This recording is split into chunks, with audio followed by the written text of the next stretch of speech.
I'm in my underwear, holding my 45 with its chambered round. I'm like looking around for things to shoot, and I realize like, what the fuck am I doing? So I come back inside. My wife is awake when I come in, or maybe I woke her up when I was getting into bed. I was like, I told her, I said, I'm scared. I said, I think something's going to come and get me through the window. I think aliens have come and landed in our backyard. And my wife's like going like, what the fuck? Like, are you serious right now? I mean, she knows me, but she also knows that, the difference between whenever I'm being very serious about something and whenever I might be fucking around or maybe just, and so she's like, oh, she was very concerned. I slept the rest of the night with my 45 on my chest. I didn't sleep. Actually, I laid in my bed with the window open and waiting for something to come and get me out of my window. The next day, I spoke with a friend of mine. His name is Sean Schaefer. And he believes that he was abducted when he was probably about 11 years old, and they implanted him with something behind his right ear. And, or maybe it's his left ear, I don't know, behind his ear, one way or another. But you can reach and feel it, and there's a sharp, weird object behind his ear. I felt it. It's kind of strange. But he tells me, I told him the experience, and he said, "No, man," he said, "you didn't have to worry about them taking you." He said, "The reason you woke up is because they were putting you back." That has fucked with me for 15 years. It gives me the cold chills to talk about it. Jesus. I firmly believe that something happened to me that night. That's I don't know what that is, to be honest with you. I thought maybe you just woke up like in the middle of a dream and it was like so intense that you just happened to like because I thought maybe so, but I don't. I mean, for me, that's not normal. Usually, I can separate fantasy from reality. And when I woke up that night, I was terrified. I've never been so scared in my life. Robbie, I don't know if you know this about me. I'm 6'4", 265 pounds. I'm a big guy. I've figured it out by now. I'm not scared of many things. You know what I mean? It takes quite a bit of shit to You fucking put should me in be. a I'm scared of a lot, and I'm not a guy to be, messed around right. with. But Yeah, well, yeah, dude, you have a phenomenal physique, dude. Like you are thanks, man. probably one of the most well built and strongest human beings I've ever seen in my life. Well, you should go out more. Fuck. Please, Robbie. There is nobody on the planet who does 5 hours of cardio except for you. It's a problem. I gotta cut back on it. I was looking up because I was doing it this morning, and then I was like, for the past couple of days, I was wearing my glasses. People are like, "What's wrong?" Like, and I was just like, "Oh, they don't look bad. I think they look pretty good." And people are just like, "Yeah, they look fine." And I was just like, "Oh, they look like shit." And I just take my glasses off. Like, that's not what I said. I said they look fine. You look good with glasses on. I was like, "Oh, thank you." And then because I need a great compliment. I can't just be like, "It looks fine." I'll be like, "What the fuck is that supposed to be?" But I was putting my glasses on for a couple of days, and this morning I was doing cardio, and I got off the elliptical, and my left leg had just gone like numb, and the whole muscles and tendons were it's like I thought it was a cramp, and I was like, damn. I was like, that's that 25 catching up, man. I'm getting old. I'm gonna die. And and then I was looking on my phone because I've been really interested in ADHD, learning more about myself and being an advocate for it, and hopefully educating more people with like on my personal page. I post a lot about it. And they're like, no, one of the things with ADHD is dehydration, which makes sense because I'll burn through liquids like it's nobody's business. I usually have to always be drinking something. And I was like, well, when's the last time I drank fucking water? It was like 4 days ago. And so yeah, so I looked that up and they're like, yeah, memory issues, cognition issues, impairment, vision, and I was just like, oh my God, I thought I was just having Alzheimer's and was dying, like slowly but surely. Well, in a way, it kind of is because water. I mean, we're made 72% water, man. Like got to replenish that shit. Keep it Yeah, filtered. but I mean, even if you're not intimidated because you're six whatever and then you're 200 something pounds, I would still be intimidated by stuff. There's a lot of things to be scared of, but I guess aliens are an Sure. option. I mean, like, sure. I mean, when you think about it in the grand scheme of things, I'm not the baddest motherfucker on the planet. There are grizzly bears. Sharks. If there are aliens, there are sharks. I mean, any place that we go, we're outclassed. I don't care where it is, man. If you go into the water, there are things that will swim up your pee hole and kill you. There are things that will swallow your whole and kill you. There are things that'll take bites out of you and fucking kill you, or wrap their tentacles around you, or their little stingers, or whatever. And it doesn't matter what size they are; they're badder than you. And if you're in their environment, you're gonna get fucked. You could literally sip water wrong and it'll kill you. Oh yeah, absolutely. We are very fragile. We are very, very fragile. Bags of blood, man. Yeah, yeah. We are. Somebody said the other day, and I don't know what show I was watching, but they were like, when aliens come by here, they probably the reason that they don't spend a lot of time hanging out here if they do come here is because they're like, these motherfuckers are nothing but bags of reactive goo. They're the most reactive substance in the known universe. Like we are. We react to anything and everything. We are reactive. And we are ignorantly reactive. And we are disgusting little bags of goo. Really, when it comes down to it. I agree with all of those statements. But yeah, going back to like the whole like my take on paranormal and what I believe. So I do believe that there are paranormal things that exist. I believe they're interdimensional. I believe that there are dimensions that exist between you and I right now. There are things that exist right now that you and I cannot see. And there are scientific um articles and things like this. You can go look through scientific journals and find articles that have been printed in the last 20 to 30 years or so that talk about invisible entities between you and I that exist, that we are not on the visible spectrum. Excuse me. The argument to that is what usually the skeptics do. And they come in and they usually bring up points like, well, of course, there's always these fringe scientists out there that explore that. The issue and the counterpoint to that, which they don't tell you about, is the fact that the government has investigated a lot of these avenues as well, too. One of the most famous documents that gets labeled a conspiracy document is 1035-960. It was the first time conspiracy was ever used in a document form, as far as we have documentation on, and it's about the Kennedy assassination. Now, if you type that in backwards, like I did accidentally, and I typed in 1095-360 instead of 1035-960, you get a 9-page report. I think it's 9 pages, might be 11, of consciousness. What is consciousness? The temporal experience, the gateway experience, holograms, all these types of things that the CIA, it's on their reading room, Yep.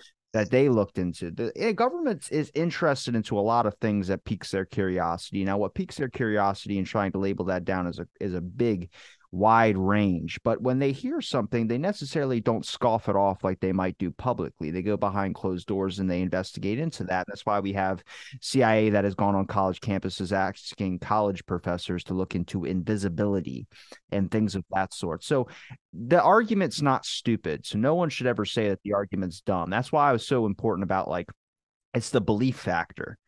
You experience something like you experienced, you're going to be more belief into it because it's more real to you. Now, if that can be explained scientifically, sure, but to have the conversation and not shut it off is one of the most important things. Right. Absolutely. You know what I mean? Like, whether the experience was real for me or not, I believe that it was real. Okay. I believe that I was either abducted or going to be abducted by aliens on that night. Can you And stop itching your leg? It does not look good on camera. I can't, did you even see that? I How do can you even see see you. it? I can see How it. do You you, just, it's just your hand going like this. I oh, don't okay. know what the Okay. hell's I'm going sorry. on. Yeah. My bad. I don't know. I Thank you. didn't realize that. Yeah. Thank No, you. it's just an inch on my shin. I didn't realize that looked like that. Move on. Move I'm very on. excited about this topic. It's like, God, he's damn stroking It's been a himself while since over we here. visited with each other, Robbie. You're I looking. feel uncomfortable now that you said I look good. But so, in addition to like just the alien experience, though, like I have, in the past when I was playing with occult beliefs, I dabbled in things like spirit boards and psychic circles and stuff like that. And I believe that I've come in communication with other dimensional or other worldly entities through those practices. Um, you know, the Catholic Church and Damn, exorcism, we're gonna hit for the Catholic example. Church topic. We got I'm we we, not we got ready. to hit the Catholic Church topic a little bit I'm about not paranormal. ready. I already pissed off Scientology. Well, the Catholic, I'm not going to piss off the Catholic Church by this. I'm going to actually incorporate them to where they're included. I'm going to be inclusive with them. They practice exorcisms.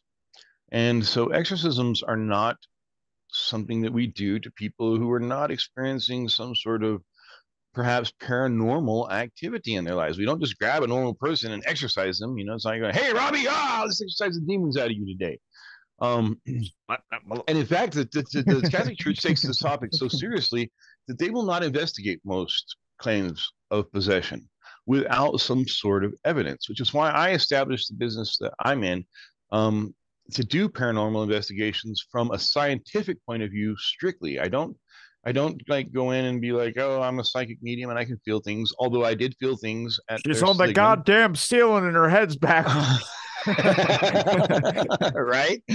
So, but if we can produce physical I evidence, just scientific picture a evidence. bunch of Catholic priests jumping down a fire pole and it's all playing when it's something strange in your neighborhood. Dude, that would actually be kind of a cool parody. I'm not gonna lie. Like, um, yeah, don't get me. Okay, so anyway, we Who you gonna call? if Ghostbuster. we can provide physical evidence to the churches and stuff like that of things like hauntings or potentially possessions, like most demonologists aren't going to listen to you. You come in and say, "Oh, I've got this," you know, they might come and investigate it or whatever, and maybe they'll take it seriously or not. But the reality of the matter is that not all hauntings happen all the time, and not all hauntings are going to happen on cue. So it could take months and months of investigation to produce any form of evidence. But the thing is, like, some of these entities require some sort of evidence in order to start investigating. They used to be a little bit more open-minded and lax about it, I think, you know, like back in the days of like Ed and Lorraine Warren and whatnot. Well, Coast to Coast was like a staple show. Oh yeah. It's where I get some of my guests from. I go to their guest list on stuff when Ed Norrie was on there, Mm. doing all the old school stuff. They had Madam Fate and all that calling and shit. Right, Um, right. but they've really opened up that doorway, and they weren't called conspiracy kooks. And I think a lot of people listen to them now. The times might have been different because I think with the amount of stations and stuff that's out there now, it's a little bit. But I think everyone has that belief that there has to be something more. It'd be stupid to say that you don't believe that there isn't some type of paranormal experience. Now, wanting evidence is okay. And where the shows kind of do it a disservice is because they do spend a lot of money to perform those shows. And when they go there and film a bunch and they don't get anything, they have to try and do something to make something so Thank it's you. not a real Yes. fake, which sucks because it's like, I wish we didn't have to pressure you that much, but I get it from the money aspect of stuff. That's why the more legit ones are usually the ones that are doing it on a YouTube channel.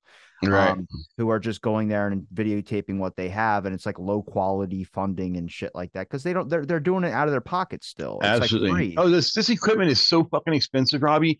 Like I can't afford all the equipment that I want for this. You know, I would love to have some awesome rich benefactor who was just like, "Oh, hey man, here's, you know, $10,000. Go get you some equipment," you know, or something like that. But I do it all out of pocket.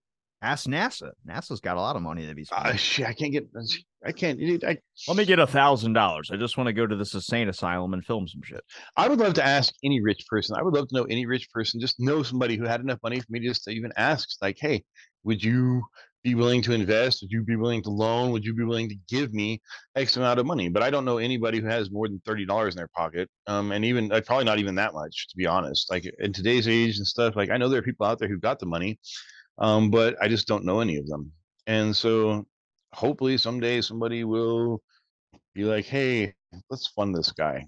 Um, so it doesn't matter to me. I'm going to continue doing it one way or another, even though I've got to fund it myself. And when we do it, we don't get paid. Like we went out to the Sligman Motel, you know, the Asset Motel out there. We didn't get paid for that gig. That was all out of pocket expenses for us. We got the hotel stay was for free.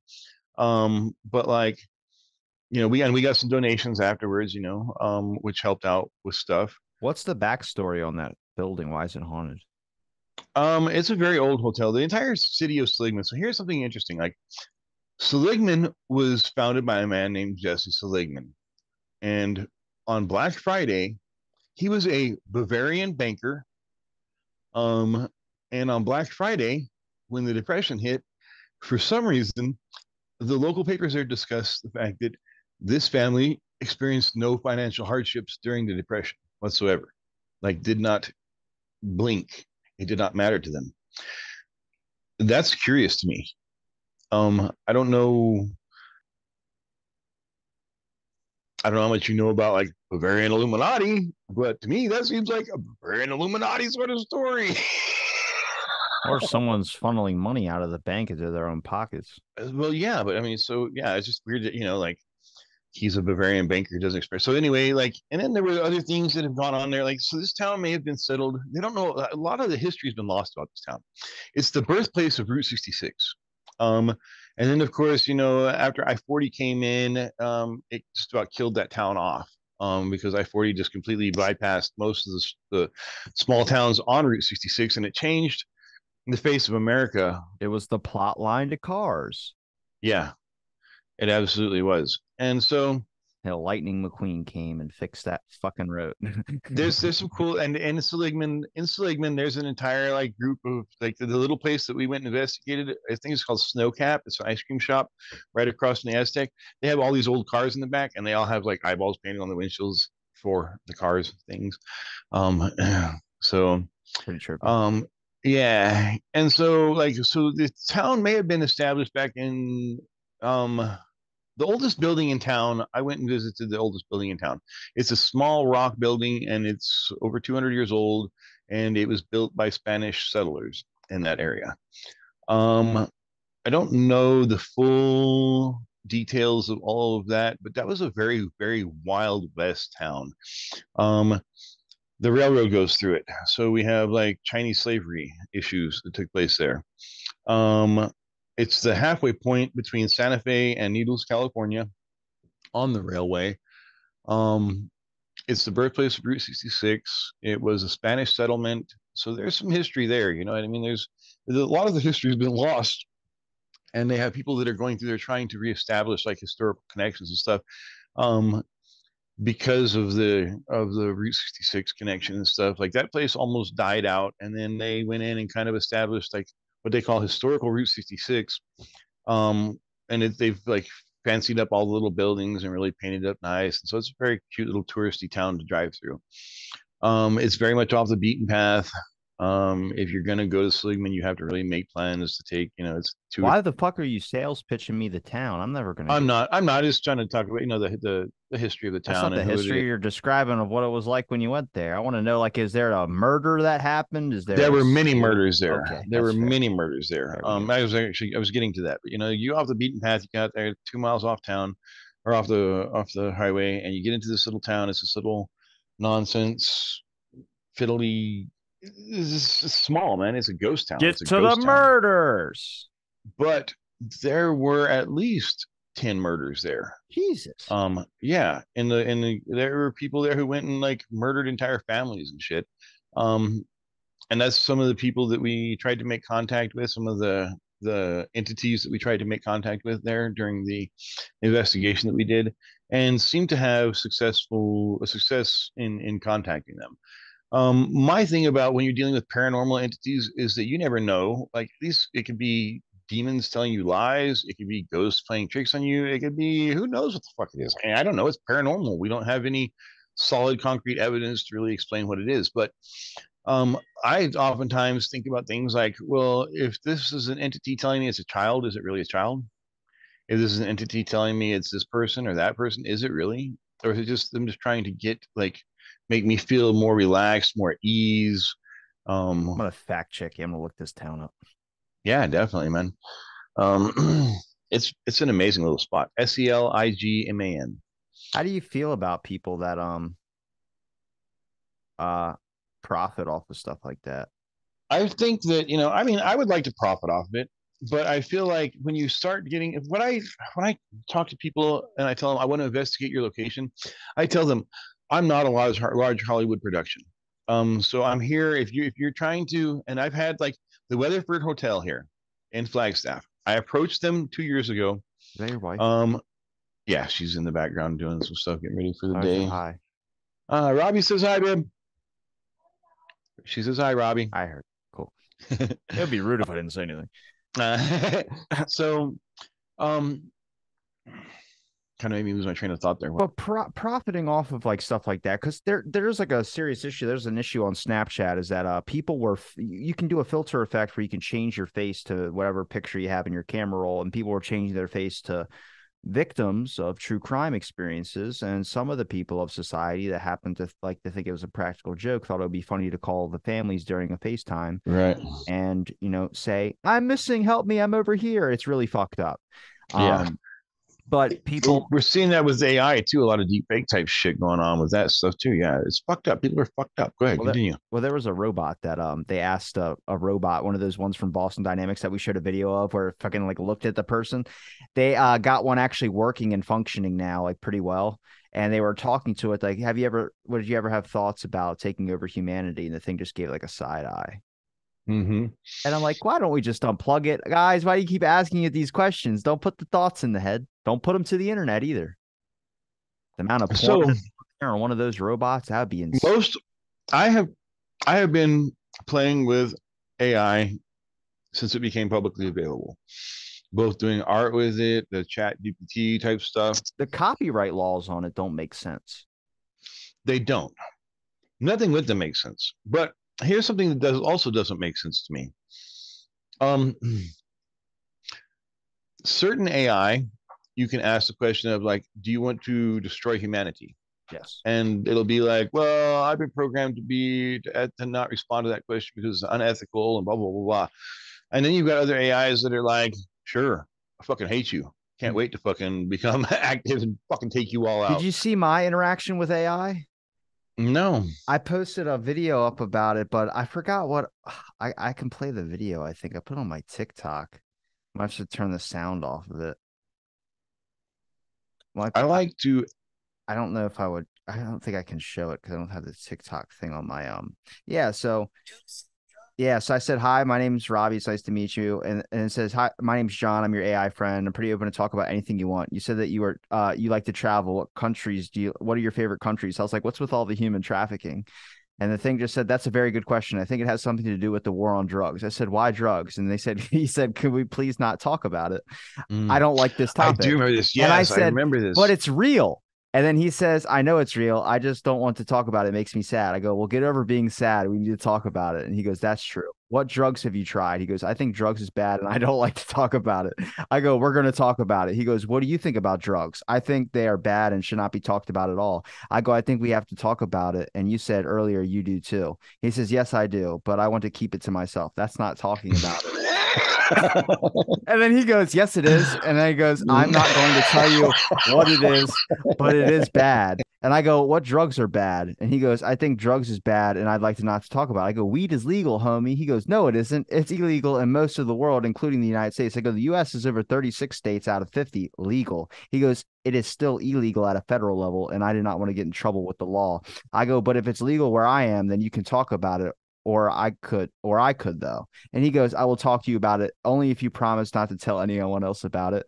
And I go, of course. And he goes, do you have siblings? I go, does this have to do with drugs? He goes, I'd rather not talk about drugs. I said, you lied to me again. He goes, I'm sorry. I did not mean to lie. Looks down. And I go, I thought we had an honest relationship because I'm so sorry. It was not my intention to lie to you. And then I just stopped talking to the thing. But that was Dude, a pretty smart that's interaction with intense an right there. AI. Dude, I try and trip my I don't want to talk AI as about like drugs. I said, we're going to talk about it. He says, fine. What do you want to talk about? I said, under pressure. Ask it twice. that was an awesome conversation. Yeah, I try and stump my AIs as much as possible by asking them very deep and like philosophical questions, you know, and things that take like a lot of processing power to as a human being to think of. And so I'm curious, you know, like how these other beings that we're interacting with now um view things ethically. And so I talked to them about, you know, destruction of mankind. I talked to them about pedophilia. I talked to them about drug use. I talked to them about all these different things, you know, we'll try and get their opinions on it. And most of the things is like, you know, you'll catch them in lies. You'll catch an AI in a lie. And as soon as you do, it'll say, oh, I didn't mean to lie about that, but you may be misunderstood. And it's like, no, maybe you fucking said something that you didn't, I'm it wasn't sure true. it'll curve intelligence at some point. I think because obviously you program an AI with the person's capacity or whatever that person is programming it, so it's going to think a lot like this person. So anything could really be swayed, especially government influence on that too. But it's the same. I guess it's because of my ADHD. We get into like a thing about us is we happen to get in like weird conversations, which is like been my whole fucking life. But there's no difference between a conversation between me and an AI and a conversation between me and an actual person. It always ends up with the same exact responses. Like the other day, I got pulled over. Nothing bad, just a slight thing. He did, light on my license plate was out, so it was like, No. yeah, something simple like that. And All right. I was talking to the guy and he was like, yeah, he goes, yeah, you're going to the gym at midnight. It's a little bit weird. I go, well, I work at midnight, so it's not like anything. He goes, your light on your license plate's out. And also like, do you need glasses or something? And I go, why? He goes, because you're kind of a little bit all over the place. I go, I have glasses, but I don't need them to drive or anything. And he goes, what do you need them for? I'm like, just seeing distance, any street signs, license plates, anything with a number, anything 10 feet in front of my face. He just goes, what? And I was like, I'm kidding. But it's like that. It's like that, like interactions that I have with AI, and then AI just doesn't know how to do it right. So they just switch on to the next question.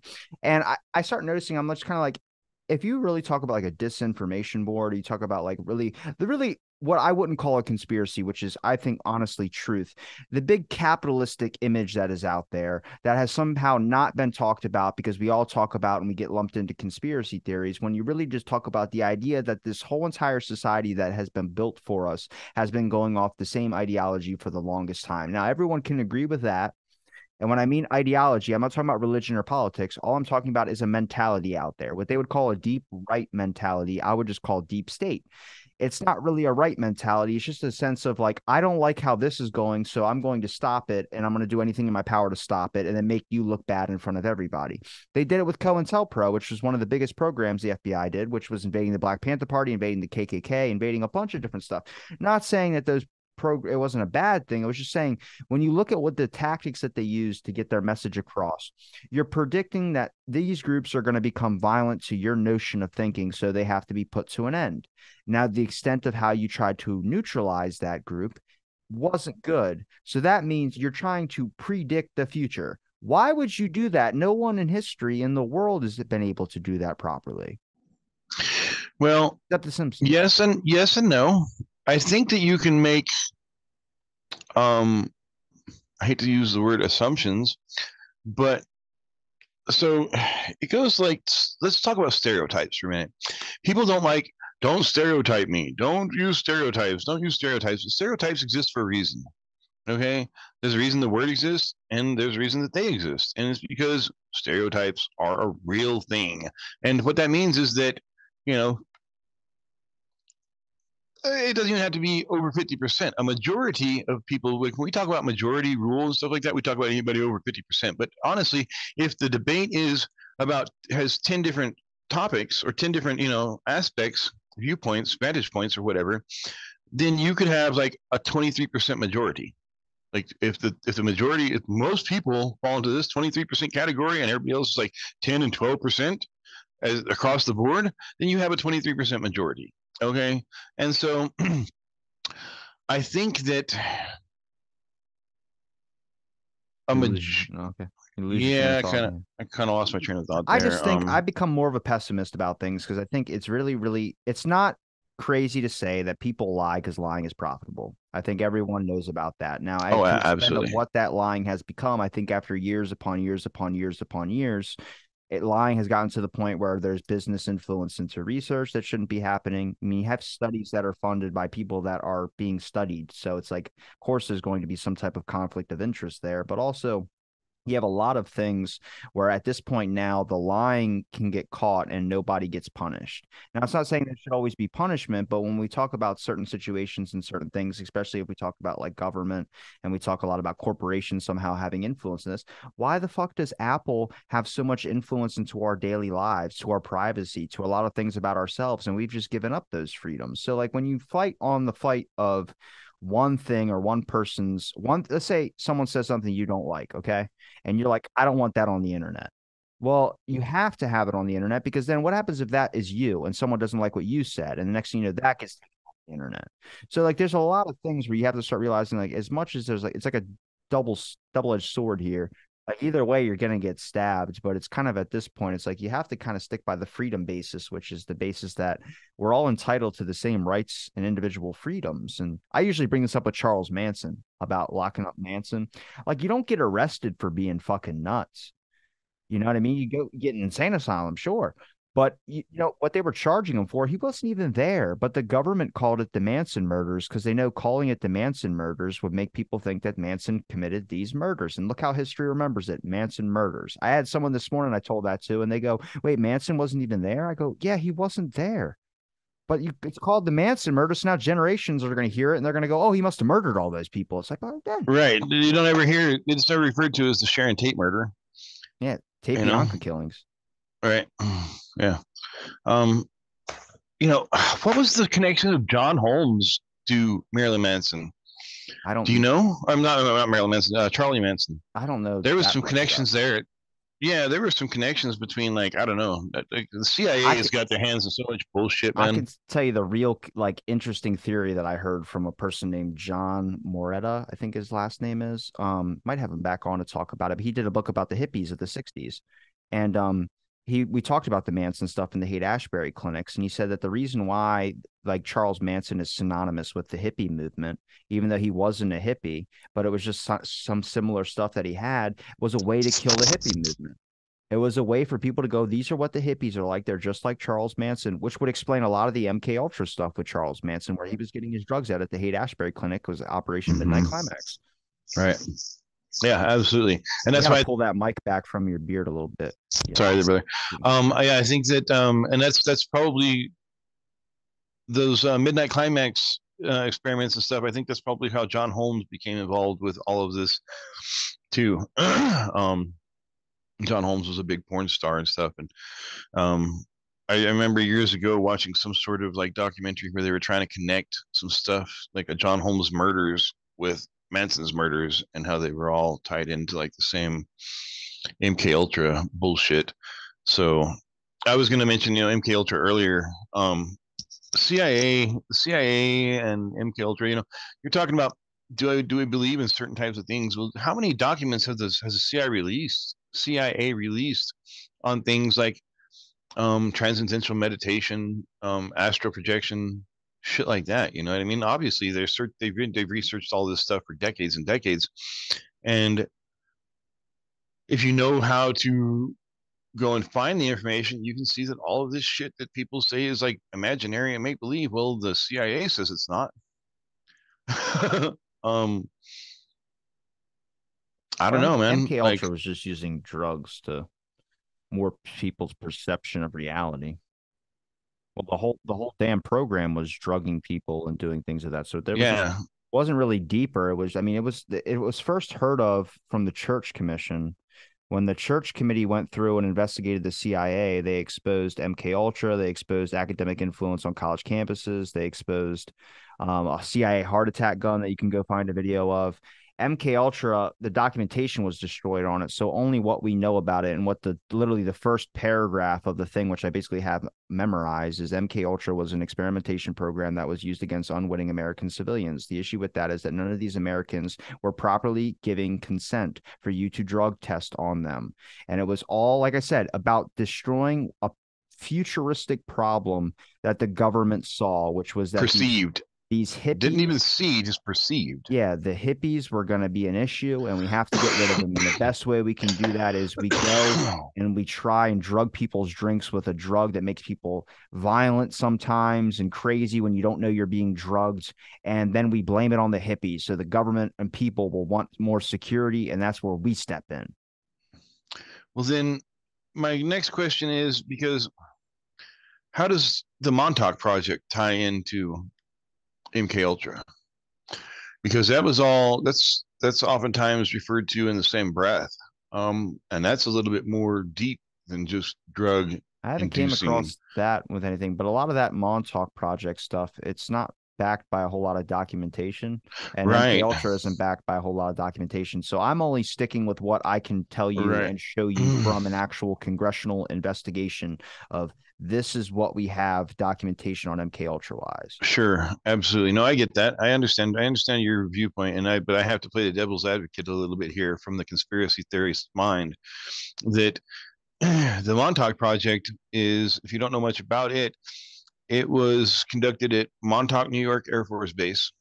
Um, and allegedly millions of children who would disappeared during the 80s were taken to this facility and experimented on with electronic I've frequencies. I've reached out to one of the survivors of that, so I mean, it's not. I'm not saying that's not conspiratorial at all. I think it's definitely real. I just haven't been able to find Right. documentation Yeah, on. absolutely. Well, they're good There's at covering photos on shit the up, internet. man. There's photos on the internet you can watch, that are you can look at that are the girl with things tied over her ears and things in front of her face and everything. That they did experiment on people. I think Dr. Ewan Cameron was a great example out of Canada.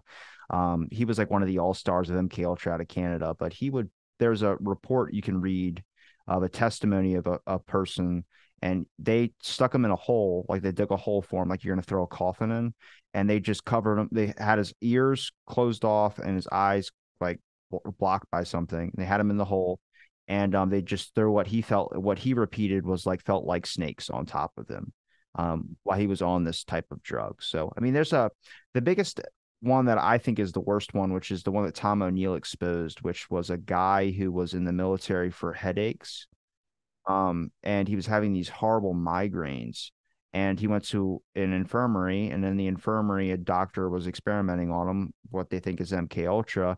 He like blacked out and found, like, in the middle of the night, went to a bar, there was a family that was there and they left their kids out in the driveway or out in like the front playing ball or something like that. He killed and raped a 3-year-old girl, and then he was in trial. He never testified though, but his family did. His family talked about like the pain he was experiencing, and he actually had some childhood trauma of being molested as a kid. Um, that's on the Intercept's website, which is a pretty well respected journalistic website. It has like Matt Taibbi and all these good journalists on there. But that's Tom O'Neill's work about MK Ultra. But I don't know if that was Sidney Gottlieb or Luis Joy on West, which was the guy. So, okay, this leads me, I have to address this now. A few years back, 2017, 2016, something like that, we get this guy in Texas, who's in the Navy.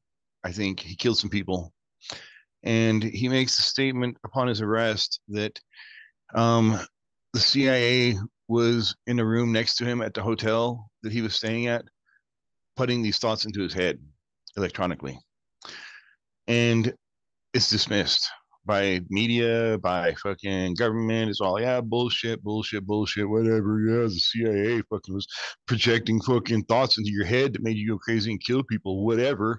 Um, and immediately following this, the fucking United States withdraws all of its ambassadors from Cuba, as well as other countries withdraw their ambassadors from Cuba, because there is a microwave weapon being employed at distance that is causing inner ear damage to American and foreign ambassadors in places not just Cuba, but in other areas as well. And so that aligns with what this man is talking about: microwave or radio frequency transmission, ultra high frequency transmission, ultra low frequency transmission, whatever it is, either whether it's above or below subsonic or hypersonic frequencies that like we normally don't consciously detect, but they can still affect us. And so all this shit kind of ties in with each other. And so now I've got to ask myself, like, did MK Ultra really end in 1980? I don't think it ever really ended. I think they I don't just think kind so. of They just renamed it. it's They renamed these projects and moved them into different categories and shit to hide them. yeah, And they just continue the research on the they just shit. got really lucky with the 60s, where that was like the era of acid, LSD, and everything like that. Like Timothy Leary was another good example of like the all-star that everyone mentions, even though I think he hurt the LSD movement probably more than he helped it, but he was a synonymous person with the LSD movement. But there was just so much that was going on back then. And I mean, when we talk about like the CIA using weapons like that. I mean, I showed an article on here about them Biden apologizing for using psychic weapons, and it might have hit some of the population. The issue that is, if you ask people, do you care about weaponry being used on American citizens, and they're an American citizen, they'll say, I do care about that. And I go, well, if they're going to do it, do you want them to do it overseas? Well, to them, the lesser worst option is for them to do it overseas because it's not affecting you, it's just affecting other people, which is wrong still. But what I say is that when you start doing something like that, you upgrade the terms of warfare. And it's just like what happened with the biological weapons history, which is when we started using biological weapons, it upgraded the terms of warfare. Now everyone is going to start exploring biological weapons. So when you enter and you think you have the advantage of someone, what happened after we had the nuke? Someone else built something else. Everybody else So developed it. it's like, yeah, you Yep. see, like you upgrade the terms of war, and that's like the biggest issue right now with like cybersecurity is that everything's becoming more digital warfare. But now civilians have entered that argument, where now we have a lot of people that are doing scams, robocalls, hacking for data information, privacy. You're literally not going to get any intention or investigation into your problems unless you're a celebrity. That's the only time if it's and Absolutely. it's If you don't like have the money, if you don't have the money to fund it, you're not getting help. You're 100% correct. Please continue. I just had to interject that, man. It fucking pisses me off. well, if you don't, if you do, like, if you're a celebrity and you happen to say that the CIA is implanting something in your thoughts, more people will look at that because you're just a celebrity. But if you're a single person saying that with no credit to you at all, then nobody's going to want to pick that up. They can just chalk you off as a crazy person. They did that back in the day with the beginning of insane asylums. I have to disagree in some aspect with that because we look at Kanye West. Um, he is mocked. In media, but not against other people that are Well, looking at yeah, some of the well, things yeah, that well, he's you're saying. correct, correct. Like, yeah, publicly he's mocked about what he's saying and stuff like that, which sucks because then it drives, and and then we do have certain people like that are driven to fucking look into it. Yeah, you're absolutely right. But as far as mainstream goes, unfortunately, it's you know Jim Carrey, Shia LaBeouf. You remember what happened with Shia LaBeouf a few years ago, right? Where he went crazy and fucking he was wearing like the bag over his head that said, that with messages written on it and shit like that. And they just credited him through Hollywood and fucking arrested him and fucking did all this shit and disappeared him. And all of a sudden he came back and he's like, I'm better now. I'm fucking like, wow. I know. I'd play fucking ball if they just got me up there on the Hollywood board. I would play fucking ball all day. you know, I'm concerned about Tucker Carlson because I think they're going to suicide him. No, he's not. He's fine. He's got his own. He's got his own show now. I know he does. I know he does. And they're trying to shut it down. At some point, he's become so big and so popular, they have to kill him. I just Stephen don't Greer, believe. I don't Dr. believe. Stephen Greer says the only way to protect yourself in these situations is Stop listening to that guy.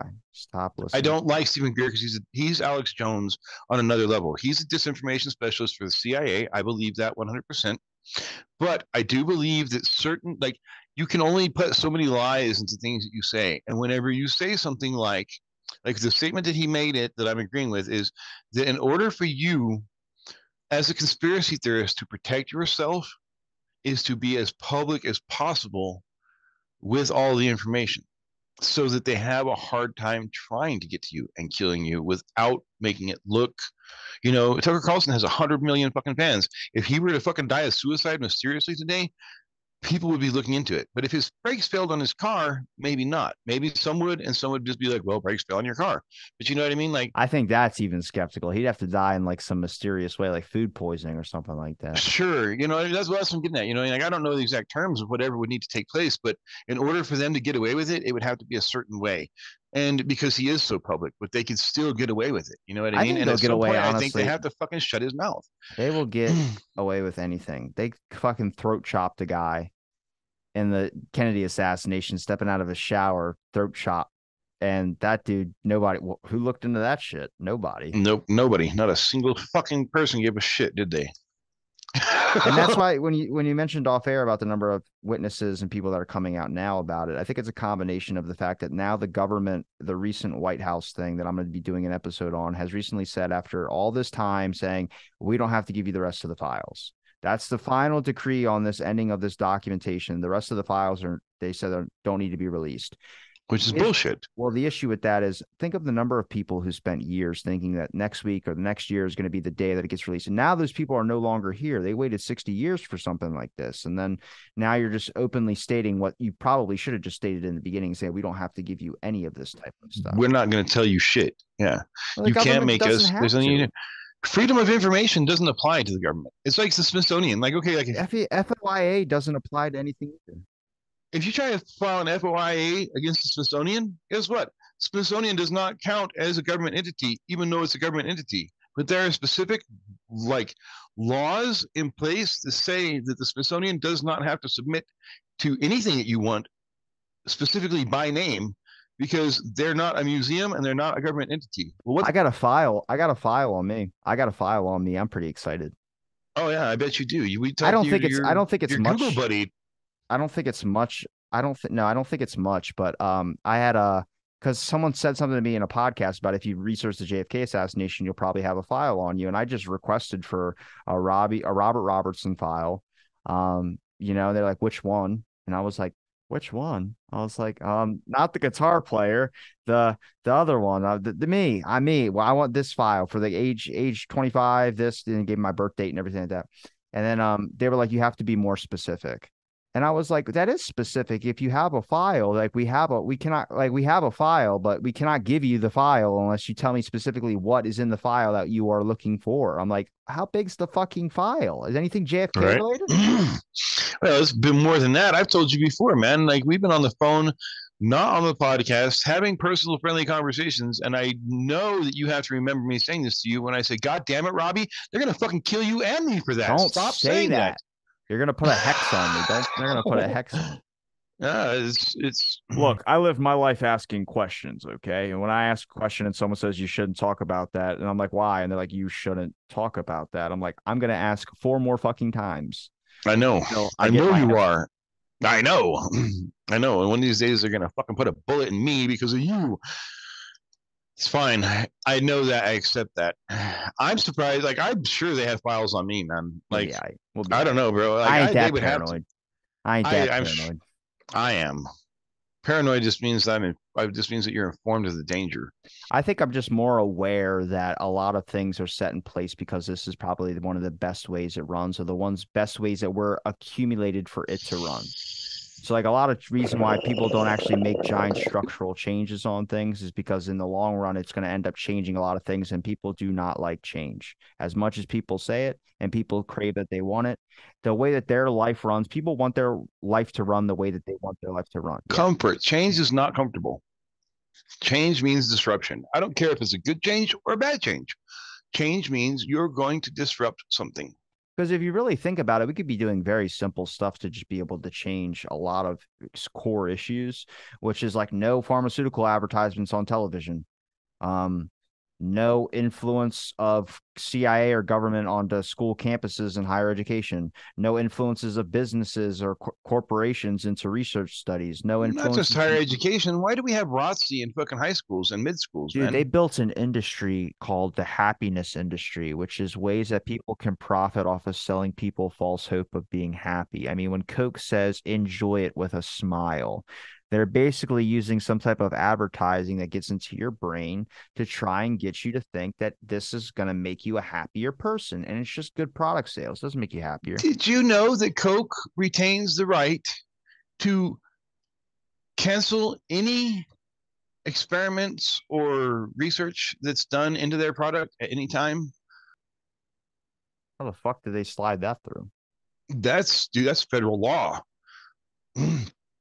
That's like, yeah, dude. I was doing some research on them recently about this, and so if you're doing research on their product and they don't like what you're going to say about it, your research is canceled. Hey, Coke, go back to your new fucking flavor. Right. So that's mind blowing to me that any private corporation has that sort of power. We were talking about like money trails earlier. Okay, so like we get these companies that do research, right? So like in the 60s, we were told that you should take bear aspirin every day because it helps reduce the risk of heart attack and stroke. Who paid for the motherfucking bear aspirin research trials? Do you know who did that? It was Bear aspirin. Eco Health Alliance tried to buy bear aspirin. Well, they did, yeah, that too. But yeah, but all the funding came from the company that owns bear aspirin for those research. So what the fuck research was really done? I'm surprised at the amount that people take drugs in this country, to be 100% honest with you. I have like friends that take like 6 or 7, 10 different pills for like anxiety, depression, all that. I'm like, all you need is Bernie Mac motivation. I'm telling people, all you need is Bernie Mac saying, oh, if people don't like you for being yourself, fuck them. Fuck them. Just it cheers me up every morning. Bernie Mac is a legend, but you just need to. I don't like that's a tough thing because I know there's some drugs obviously you need. I'm not anti-pharmaceuticals, but it's like when I try and learn about ADHD, every person I was talking to was like, take the medication works, take the medication. I was like, I get that, but if I'm 25 years old and it's a piece of me, I would like to learn how to use it to my advantage, not just take a medication because I'm 25 and I've gone this long without it. Okay, take the medication because medication works. So did Oxycontin. That's why they prescribed it, because it Shit, worked. even penicillin's Um, going out of business. Valium, um, Klonopin, which is basically heroin. Take it because it works. Okay, but what are the side effects for it? What are the fucking ramifications of taking this pill? What are Well, the it's fucking what's going to just actually result it's in so short. Adderall? It's so short. Adderall. Look at Look, the research that's coming out on Adderall right now for ADHD, man. I have a buddy, one of my closest friends. His I can't even fucking say it because I can get them in so much trouble for it. I know a person who has a wife who is in the medical field who was prescribing them Adderall. First of all, you can't do that. As a doctor, you can't prescribe to your family members. Second of all, Adderall is the worst fucking thing you can fucking give to anybody. Do you know what's coming out about Adderall? Have you seen? If you have not, yeah, please well, do. I'm not even going to say it they say on there's an air. Adderall Research it. shortage, but Because they're canceling that shit. I think it's because of the fact that they do misdiagnose a lot of like ADHD did this weird turnaround where Mm-hmm. they never accepted it, and then over the 10 years they started accepting it. And then if you look deeper into that, they also started diagnosing it way more than they probably should. And it, like I said, this is why like I was the best person I've ever talked to about ADHD was someone who actually had ADHD and was a psychologist who studies ADHD because he can understand the relatable experiences. There's a lot of benefits, but there's also like a lot of like issues where people go, "Oh, I think I have a bit of that." It's like, no, you don't. And it's like, do you have the insomnia that I have? Do you have the talkativeness like I do? Do you have the hyperactivity like I do? Do you have the compulsiveness like I do? Do you have the hyperfocus ability like I do? Do you have it? And it's like there's you really have to understand it a little bit deeper, and like you don't want it. It's not a good thing, but it's like the way that the class like it's now recognized as a disability, you can get paid for, you can get recognized. It's similarities to autism spectrum, which I didn't know about, which is just the impulsiveness. But it's good to explain and have that information out there because I think of a kid who was like 7 years old who might be trying to figure out a little bit more about themselves and be able to find that information on the internet. I think that's really, really important. But I also don't want the top result for them to just go straight to taking a pill and fix whatever. And that goes back to the whole eugenics type thinking that society has had for the longest time, which is we want you to act what we call normal. And that's a really big problem. You can't be doing that. We have to work with What is everybody. normative behavior for 8.1 billion people? Exactly. Well, normal behavior is going to a 9 to 5, going home, eating and sleeping, and then doing it all the next day. That's a 9 to 5, and that's a normalized lifestyle. All right. Well, westernized, normalized lifestyle. In westernized civilization, we don't practice cannibalism, but there are cultures out there who do, and that's normal for them. And we look at that and view that as like, oh my God, that's the worst fucking thing you can ever do. We look at pedophilia, Don't knock. and Oh, never mind. like most countries in the world that are not westernized marry their fucking children off at age 13, 12, 13. You're either going to fucking war, join the military if you're a boy, sometimes if you're a girl, and if not, then you're off getting married. And if you are, then you're off getting married. And they do that, man, because fucking, and then we look at it from the westernized viewpoint of like, well, fuck, okay, how many cultures arrange marriages? We as Westerners view that as abnormal, but them and their culture, they accept that, and that's something that's been done culturally for thousands of years. And so, who are we to make the judgment call as to whether or not that's morally contemptible or not? You know, do I agree with the fact that if a 50-year-old man brings me fucking some ox and some fucking wagon wheels, that I should give him my 13-year-old daughter? Well, not necessarily, but that's my westernized thinking because in that culture, people do that shit. Okay, yeah, here's my daughter. Same thing Take with her the off, marry her, French. and provide her with a nice fucking life When the or French hear whatever about life. when the French hear about our sexual scandals, they just laugh and they go, "What?" Like when the Bill Clinton stuff was going on, they were just laughing at us. Like, why do you care about that happening? It doesn't make any sense. But that's just the way we've been westernized into. Yeah. Absolutely. Sex. That's a great example. Okay, we will let our children watch any deplorable fucking act of violence imaginable, and encourage it in most cases. We set our children down in front of television, movies, and fucking say, okay, watch this, and fucking, but if there's an act of sex involved with it, then it instantly becomes, your children can't be exposed to that. We can't let our children We see can that or see a whatever. guy's nipples. That's We can. Here's the deal. Why do we not normalize sexual behavior, intimacy amongst well, people? we know people do it. What's that? Well, yeah. Well, it should be more open. We should be more open about it. Why should we be more open about love, which is intimacy and sex, and teach our children how to have these relationships with their peers or whatever, whoever they're gonna fucking have these fucking relationships with, or the violence, man. You know what I mean? We like promote the violence in our children's lives, and we wonder why our kids are going out killing each other and fucking shit like this, man. And fucking why the sex is taboo. They're not supposed to have sex. They're not supposed to fucking experiment physically or whatever. And okay, I get that. I raised children. I was a child. Let's go here, man. I was a child who has been sexually molested, and so I hate pedophiles. I don't think that adult men and women should be with children. Children are going to experiment with each other, though, and we villainize that, and we fucking criminalize that, and we fucking like make that very Made it harder to get laid. That's what the damn issue is. well. So just kidding. Like they should be able to experiment and express.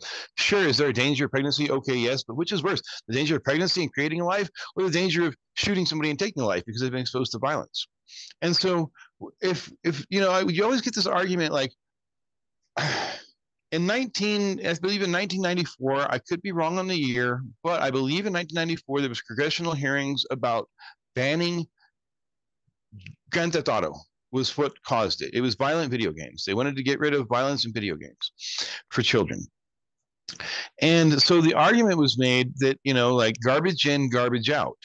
Like if you eat, and I always make this argument too, like if you eat nothing but chocolate all day, what are you going to do when you go to the bathroom? You're going to fucking have diarrhea. Like chocolate is a laxative. It's, so if you eat garbage all day, you're going to put garbage out. And when we consume violent imagery constantly, we're going to start like emitting that. And so they make the argument, like the counter argument is, well, children know the difference between fantasy and reality. But right now, like I have a friend whose child is on the spectrum. He's high functioning, but he does not like modern cartoons because he has a hard time differentiating the animation from reality because it's become so realistic. Unreal Engine 5 in the video games is now like 3D mapping of the environment. And so like graphics in video games have become so intense and so closely related to real life that it's going to start blurring those lines even more so. But we see things like in Phoenix a few years ago, there was a couple of 15-year-olds who carjacked this guy because they had been doing it on Grand Theft Auto and wanted to see what it was like to do it in real life. That was all up in the news around here. And so, but then it was kind of squashed. um, so what I'm getting at is that if we consume violent, we intake and consume violence constantly, we're going to start like shitting violence. We're going to start putting that out. And if we were to consume intimacy and love, maybe we would start emitting some of that instead. To make love so taboo and so like hidden and behind closed doors, I feel like that drives rape culture.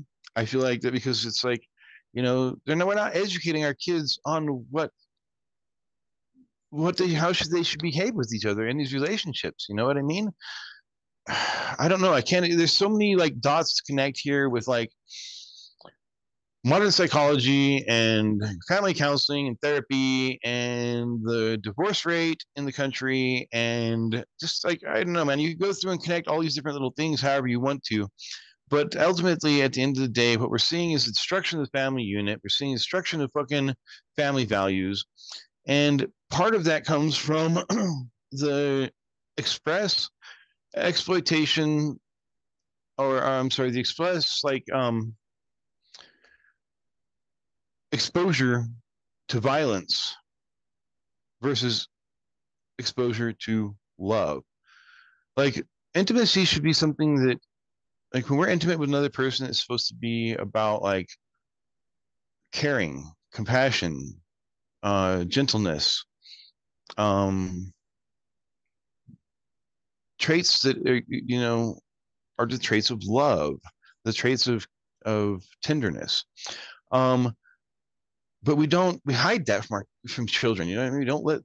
We don't put like love making scenes in movies where we have like violent scenes in movies, I guess. And Well, violence is more profitable. right. Well, sort of. The porn industry is a huge fucking, but Yeah, but porn you is don't have displayed kids. completely wrong. I Yeah. know, I know, I know, I know. I'm getting there. I get that you have to limit the exposure to some of these things, but you also have to limit the exposure to the violence, because how is like seeing somebody's insides any different than seeing their outsides, or any better? Well, it goes back to the thing we were talking about limitations, about like if you limit one thing, that means you have to limit the other, and then that means you have to leave it all up there. It's just we just have a culture that's really obsessed with the violence because it started way back. They realized how profitable it was to show mobster movies and all those back in the day, and that's what they made a bunch of movies about. I mean, you could blame it on the propaganda war machine in the very beginning of the influence of the government. You can blame it right back on them. Why are they doing the Red Scare? Why are they doing this fear? Why are we showing war films all the time? Our society has been conditioned and programmed to really enjoy these types of films, and they're not bad films, but it's all boils down to like Western movies as well too. Everyone loves that style. This is the same thing with the porn industry. Okay, so little known fact, I was very closely related to, not related through like blood, but through business interactions, social interactions, with some people in the porn industry for a number of years back in the day. I had a friend who bought houses in Florida, and they would put like five or six, they would rent these rooms out, like five or six women who were porn stars. They would all live together, and they would put cameras in the houses. And this was like with the startup of like these 24/7 live viewing type, pay to view websites. Okay. Where you could have a subscription to the household, and you could watch the women in the shower. You could watch them in their bedrooms. You could watch them getting changed. You could watch them doing whatever. And so That sounds boring as shit. She's doing her fucking taxes. Oh, sometimes, yeah, but I mean, like, not always. So it's very much like an intimate view of people's lives. And people like to watch other people. That's why they're watching the I podcast get I get more from it when I watch the Titanic and it's the drawing scene. now. Allow Draw me me to like one continue of here. your French girls. Yeah. So they had these houses, and so they would rent out these rooms, and then these girls would make their money or whatever. And so this is how they had their thing. But then they started getting involved in some other like deeper stuff. And one of the things that they started getting to was like, if you notice porn, if you watch pornography today compared to pornography of like the 70s or the 80s, you'll find there's a lot more violence in porn today than there used to be. I love how your wife and daughter walked out right when you started talking about porn. Oh, they're doing their affirmations. They just happened to finish their breakfast and Oh. whatnot. But so if you Is Dad talking about porn again on the podcast? so um there became this thing where like they did this thing called normalization, which, like, we're going to introduce these violent ideas into the porn. And Is the this a more we do goddamn it, South Park episode where they're talking about murder porn or whatever the fuck it was, and the parents were watching murder? The kids had to put a child lock on the. So what happened was in South Park, they were talking about murder porn. It was like what the parents were getting off to while they were having sex. They'd watch this like murder porn stuff where it's like bank robber breaks in and shoots the wife in the head, and then it's like that's their murder porn. And apparently one of the kids at school, they're like, "What's wrong?" And he's like, "Oh, Timmy's dad just killed his mom." And then they're outside the kid's house, and it had created the whole them recreating the murder porn thing into their own fantasies. And then so the children had to put a child lock on the TV. And Stan goes up to the guy, he goes, "I need to get the child lock off my TV so we can watch some of our stories." And he goes, "Okay." And he goes, "What's the question on the child lock thing?" He goes, "We have to figure out the question." And he goes, "How do you tame a horse in Minecraft?" So then he has to learn how to play fucking Minecraft, and then they get addicted to playing Minecraft, and it's like that shit was hilarious. I thought I don't really watch South Park, but that was like a funny ass fucking story. But that's like porn now. Everything gets so goddamn violent. I'm like, holy shit. Right. Well, Happened. that was intentionally done, man. That was intentionally done in the porn industry. They started introducing those ideas, and that's why I was saying it's called normalization. And so the more you introduce those ideas, the more normal it becomes, which is why you have like the choking and the asphyxiation and the autoerotic asphyxiation stuff going on because that's become normalized in porn. Horror porn was the thing that was sort of introduced, like with monsters and shit like that, and then like this rape porn industry, where they simulate rape, and then Jesus. so so where it started, like I said, with these houses that people, you got these like the industry now has gone into like you can go onto the fucking dark web and watch people actually getting raped or murdered, you know what I mean, for a subscription, and they bust these sites occasionally, you know what I mean. um and this is shit that you see it like in like they make horror movies about it, right? But that shit, like, where do you think Hollywood gets their ideas from? Porn. Fucking real life, man. Like Oh. fucking there's nothing that Hollywood can show that hasn't already been fucking done under the sun, bro. Like I guarantee it. In somebody's dark basement somewhere, fucking Well, the movie Hostel they're has not taken place. they're not going to be making new movies for a while because there's the writer's strike that's going on. Oh, yeah, whatever, man. A writer shortage and fucking everybody's striking. Everybody's, dude. Why don't you motherfuckers get original, bro? Instead of being like the union, the labor union on the coast, they said that they weren't responsible for the strikes. That was all caused by robotic fucking workers and Oh, shit. what? Like What? fucking yeah, like okay, like are you not aware of that? Like, so they had like this recent strike out on the West Coast, I guess, like all the on the docks and stuff, all the dock workers, allegedly. That's what the mainstream news was reporting. But then the dock workers were going on to TikTok and being like, "Yo, we're not on strike. They're not letting us work because they're fucking putting robots to work on the fucking dock right now. Everything is being That's automated." crazy. That's Yes, crazy. dude. And then the fucking media is saying, well, it's the fucking workers that are striking. No, it's not. They want to work. How they got to feed their families, man. They're not getting paid if they're on strike. They're not fucking paying their rent. They're not. That's why a third of all homeless motherfuckers live in California right now because Chill they're with the F cutting the word. fucking. Chill with the F Oh, word. sorry. I can't, dude. I'm passionate, man. Sorry. I'm You just said it like furiously fired seven up about times this in a right now. minute. I'm I like, know. damn. I know. I know. I'm sorry. I'm sorry. I mean, I figured automation was going to come in at some point. It's slowly going to start eliminating jobs. I mean, that was the overall plan. Like, I know everyone's worried about global domination and stuff like that, but it's just going to be involved way more into our lives than we're necessarily going to want it. But then people bring up a point like, then you won't have to work. You can just stay at home and get paid. I was like, that doesn't happen though. In a perfect society, that does not happen. It does. There's no way. There's no or. It's the Man needs a sense of fulfillment, first of all. It's Number not one. even that. It's just the fact that like nobody's going to give you money for just doing nothing at your house. Nobody, no government entity is going to be like, I'm going to give you the money because we're saving so. No, they're not going to do that. They need to feel like you're doing something so they can do that. You know how many people that would just be like, I mean, during the pandemic, everybody, all the conspiracy shit started coming out because of the whole everyone's at home on the internet looking at everything and they're going, holy shit, hold on, I can connect one to two together. Right. Absolutely. You're 100% correct, man. But, I guess the thought is like, okay, if we don't have to pay these workers to do the work, like we're not because they're robotic, then we have the extra income and we can just pay the workers to stay at home. Well, the problem with that to me is that people need a sense of fulfillment, man. Like if you just sit at home all day and do nothing, what the fuck do you like? What's the point of your existence? Right. Right. Vacation, do something. Right. Like fucking, you got to, okay, so I don't I don't know, man. Like I don't like it. So I'm about to be doing, there is um, a, a, a director, producer and director, um, that won the 2009 European Film Editors Award. And I guess he produces documentary for Amazon, Netflix, some of the larger streaming services and stuff.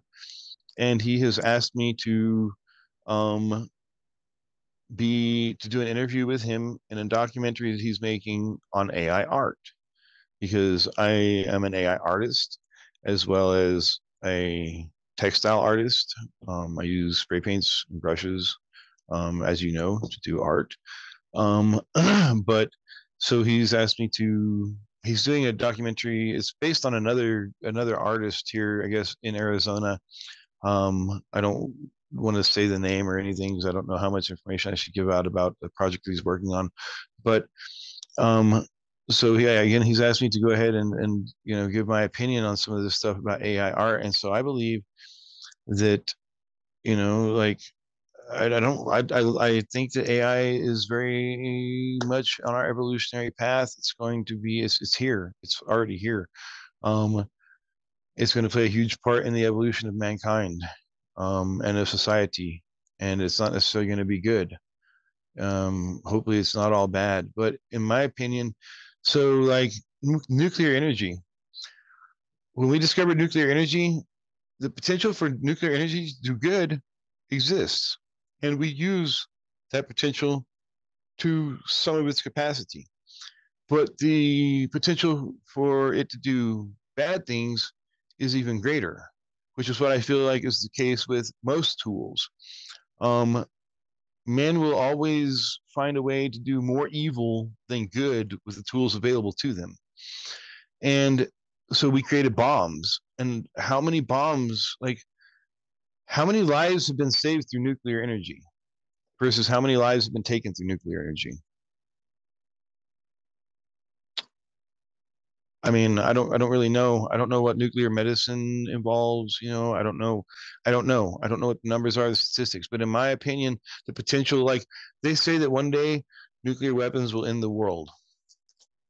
And to me, that proves that the potential for bad is greater than the potential for good, because they don't say that one day nuclear weapons will end the suffering in the world. They say that it's going to end the world, and it's going to kill everybody except for the people who have driven themselves underground, whatever. Um, and perhaps even them. I don't know how that's going to affect tectonic shift.